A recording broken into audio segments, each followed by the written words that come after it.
Olá pessoal, tudo bem com vocês? Meu nome é Lucas, este é o Diário de Leitura e hoje eu venho aqui falar a respeito deste livro incrível, presente dos meus amigos Edna e Almasta, chamado 6.000 Anos de Pão, a história da civilização humana através do seu principal alimento, do escritor intelectual alemão Heinrich Eduard Jacob. Comprando este ou qualquer outro livro, desde que através do link abaixo da Amazon, você ajuda o canal com uma pequena porcentagem da sua compra. Primeiramente, eu gostaria de convidar todos vocês a lerem o texto que eu escrevi a respeito deste livro no meu blog. O link vai estar aqui embaixo e que é um texto diferente do vídeo que eu faço agora. Eu sou fascinado por estes livros de história da cultura, que envolvem análise meio antropológica, simbólica das coisas, que investigam, como neste caso, o pão, que é um objeto tão cotidiano, tão presente na realidade de todos ao longo da história, e que tem tantas repercussões, portanto, sobre vários aspectos da vida humana. A gente pensa, geralmente, nos antigos como povos muito ligados à agricultura, até porque a população se concentrava muito nos campos até poucas décadas atrás. Então a gente dá como fato certo que os nossos ancestrais sempre tiveram destreza no trato com a terra, na produção de alimentos, na agropecuária. Mas este livro nos revela que, na verdade, os conhecimentos do homem sobre a agricultura estiveram sempre ameaçados e por longos períodos de tempo caíram no esquecimento, de tal modo que, apesar de haver solo, apesar de haver terras agricultáveis, as pessoas, por não saberem como lidar com elas, passavam fome e morriam. E se tornavam muito suscetíveis a quaisquer variações, por exemplo, no comércio, e com isso grandes instabilidades políticas eram geradas e até guerras travadas. E isso é verdade, sobretudo, em relação à Europa. Porque a Europa, pensamos, nossa, deve ter tido contato e destreza no trato com a terra desde sempre, uma sociedade que reputamos tão desenvolvida. Mas, na verdade, não só na Idade Média, como também até pouco tempo atrás, coisa recente na história, ali na Idade Moderna para Contemporânea, transição, a Europa tinha parcos conhecimentos de agricultura e cometia erros crassos no trato com a terra. Só recentemente, com o desenvolvimento das ciências e principalmente por influência dos norte-americanos, a Europa passou a lidar melhor com seus campos. Na Grécia, essa história da falta de habilidade com a agricultura começa, porque os gregos demoraram a prestar verdadeira atenção ao cultivo da terra. Eles privilegiavam muito mais o comércio.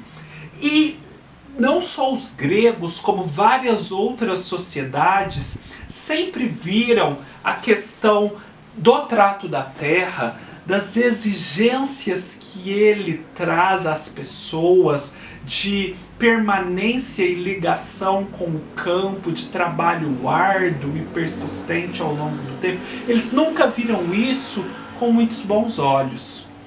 Então demorou para que eles de fato se voltassem para a agricultura, e isso aconteceu junto com a introdução dos mistérios de Eleusis. E este é um ponto muito interessante. A deusa Deméter regeria, segundo os gregos, a agricultura. E não só a agricultura, como principalmente, por isso a agricultura, as estações do ano. E as estações do ano, segundo os gregos, estavam ligadas ao rapto de Perséfone, filha de Deméter, por Hades. De modo que Perséfone foi raptada por Hades para se casar com ele e ficar ali no mundo inferior. Deméter, dando falta da filha, cai numa profunda tristeza E com isso os campos passam a sofrer a adversidade, é o outono, é o inverno. Até que finalmente descobre-se que Perséfone está no Hades. Ela não poderá sair dali de forma definitiva, mas é possível estabelecer um acordo. É possível estabelecer que em determinada parte do ano ela fique com sua mãe e em outra parte com seu marido no mundo inferior. Obviamente, quando está com seu marido, temos o outono e o inverno. Quando está com sua mãe, temos a primavera e o verão. E então, esse culto de Eleusis, ele é um culto de mistérios, em que o seu cerne não pode ser revelado, mas que está envolto com as questões agrícolas. E todos os seus rituais passam a ser formas de preservar certos conhecimentos a respeito da agricultura, de modo que os homens deles não se esqueçam e assim não padeçam de fome no futuro. E esse padrão de ritos religiosos que servem para a preservação do conhecimento agrícola vai se repetir em várias outras oportunidades na história, o que é muito interessante. Então esse mistério de Eleusis, ele tem a ver com a terra também, não só com as estações do ano, com a terra que se abre para receber a semente que é tragada por essa terra como que morrendo, mas que depois renasce. E isso é associado ao próprio homem que, quando morre, é tragado pela terra, é enterrado, mas que pode, a partir daí, talvez em associação com o que acontece à semente, por força dos mistérios de Eleusis, ressuscitar. Essa foi para mim uma grande novidade, pois eu não sabia desse aspecto dos mistérios de Eleusis. E o Jacob aqui vai nos dizer que, por conta disso, por conta da semelhança que essa dinâmica tem com a própria morte e ressurreição de Cristo, dentre as práticas pagãs, os mistérios de Eleusis foram um dos mais atacados pelos primeiros apologetas cristãos, justamente porque eram os que ofereciam mais perigo, dada a sua proximidade com a doutrina cristã. Então temos os gregos, os mistérios de Eleusis, que são tão importantes para a agricultura e o pão naquela civilização. E depois os romanos. Os romanos, a princípio, cultivam as terras da Península Itálica, mas à medida que o império cresce, eles vão deixando de lado um pouco o trato da terra na Península Itálica e passam a depender da produção de grãos e da produção de pão consequente, feita às margens do império. Portanto, no Egito, no norte da África e também na Espanha, se não me engano. Só que isso vai chegar lá na frente causando certos reveses para Roma, porque essa dependência do pão que vem de fora, que vem das margens, que vem de longe, cria uma dinâmica política e econômica no império e com isso algumas fragilidades. Depois, com as invasões bárbaras, teremos o início de um longo período de dificuldades na agricultura, de esquecimento de técnicas agrícolas que já eram muito conhecidas e difundidas na antiguidade, que só serão relembradas muito mais tarde, e portanto da fome. A fome volta a assolar a Europa. As tribos bárbaras não gostavam da agricultura justamente por esse elemento de prisão à terra que a agricultura implica. Elas consideravam, sendo tribos guerreiras e nômades, que não poderiam se subjugar a esse cativeiro. E quando elas se viram então já ali na Idade Média impelidas a cultivar a terra, né, elas tinham muito medo disso, porque elas viam essa atividade de abrir a terra e de colocar a semente lá dentro e de esperar então que os elementos, a chuva e os ventos se comportassem de tal modo que aquela planta crescesse e depois fosse arrancada e consumida, como um grande processo de violação da natureza.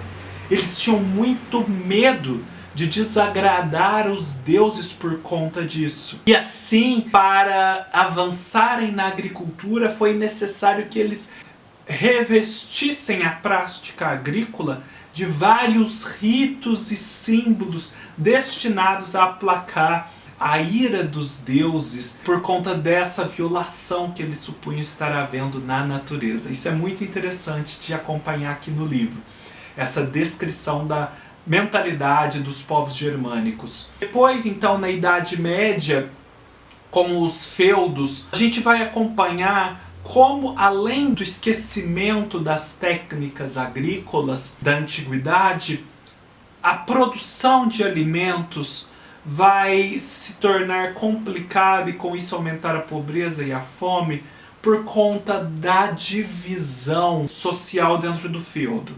Porque apesar de haver, por exemplo, uma floresta disponível onde os camponeses pudessem buscar lenha, essa floresta ela era de propriedade do senhor feudal.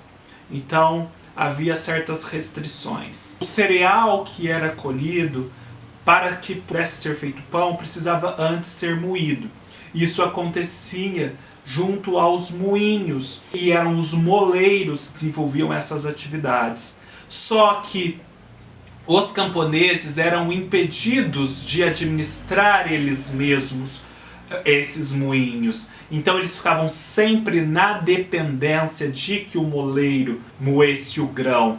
E com isso deviam pagar taxas, eles sempre consideravam os moleiros pessoas desonestas que lhes roubavam. Então assim, a gente percebe que a estrutura social era feita de tal modo que não era fácil produzir o pão. O que poderia ser fácil não era.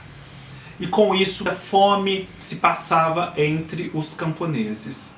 E, inclusive, assim, por conta dessa falta de conhecimentos, em alguns momentos, coisas básicas como uma certa doença no trigo não eram percebidas e o pão era feito a partir daquele trigo e as pessoas assim padeciam dores terríveis por conta disso, né? Por conta daquele conhecimento que fora esquecido.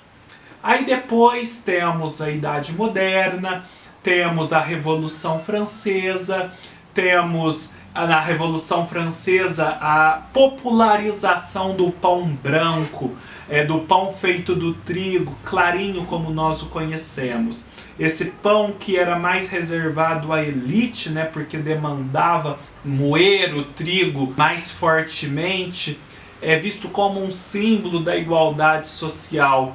E com isso ele ganha muita popularidade na Revolução Francesa. Só que a França logo em seguida vai passar por alguns percalços, porque Napoleão não dá muita atenção à agricultura também. Napoleão prefere a indústria, ele não vê com bons olhos a agricultura. Mas muito por conta disso, lá na sua famosa campanha contra a Rússia, a falta de pão será um elemento decisivo para a derrocada do seu exército. Entrando na Idade Moderna, o que vai preponderar é o desenvolvimento das culturas de cereais nos Estados Unidos. Os Pilgrim Fathers, quando chegam lá, se desenvolvem muito nessa área.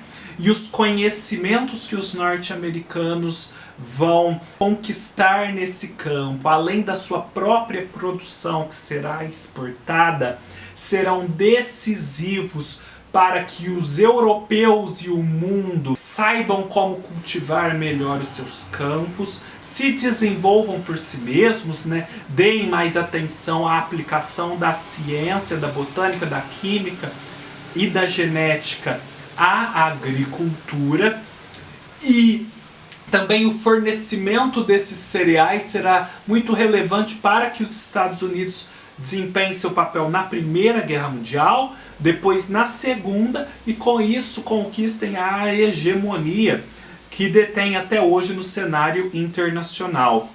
E o livro acaba contando sobre uma controvérsia que ainda é a controvérsia nossa.